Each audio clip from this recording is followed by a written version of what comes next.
fixer son emplacement ne dut pas faire problème, niché dans un tournant où la Lhomme se promène.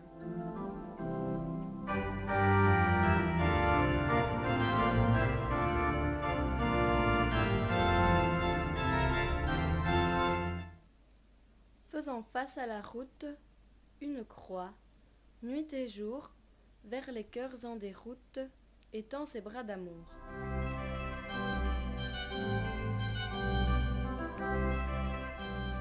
Le seuil aux formes blanches nous parle en poésie. Sa beauté l'endimanche d'un relief plein de vie.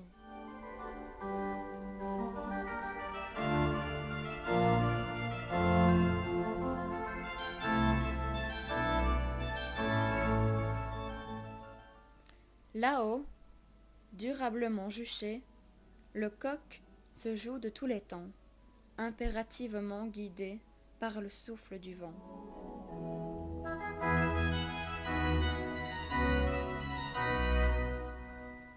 L'église, au corps de pierre harmonieusement unis, offre un paisible décor d'une sobre symphonie.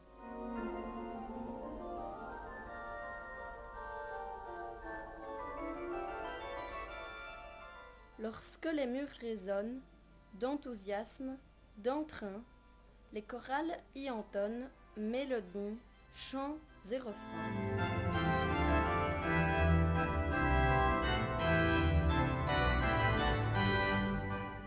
L'été la rend plus belle, sa bordure de fleurs lançant mille étincelles aux très vives couleurs.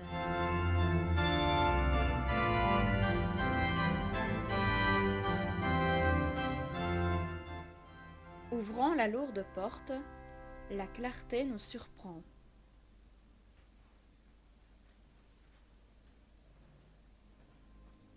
Tandis que le regard se porte aux vitraux éclatants.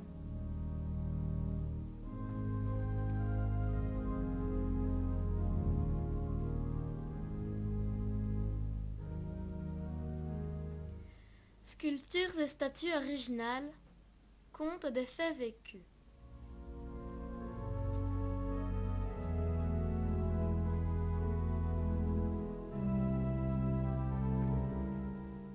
Marie et Christ parlent pour celles et ceux qui ne sont plus.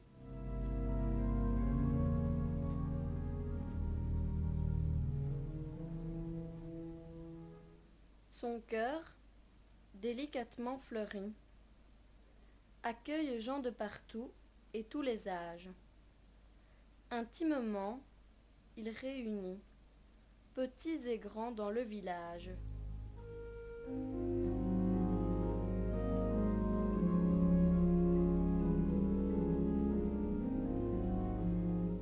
Discret, posé au tabernacle, Jésus hostie attend.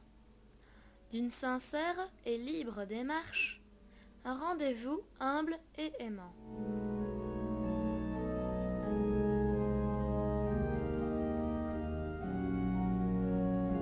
Parole et sacrement, office divin donnant l'Eucharistie, sont un précieux chemin, inépuisable supplément de vie.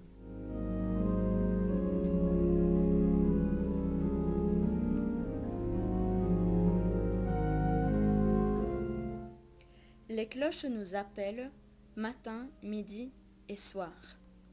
Leurs notes de dentelle enchantent notre espoir.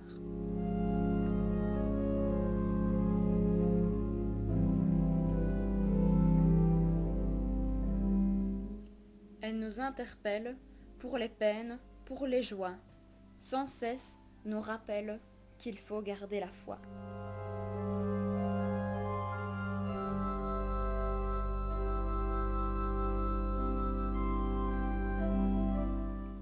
Chacune de nos églises a l'âme, a quelque chose à dire, à transmettre une flamme, un élan, une promesse d'avenir.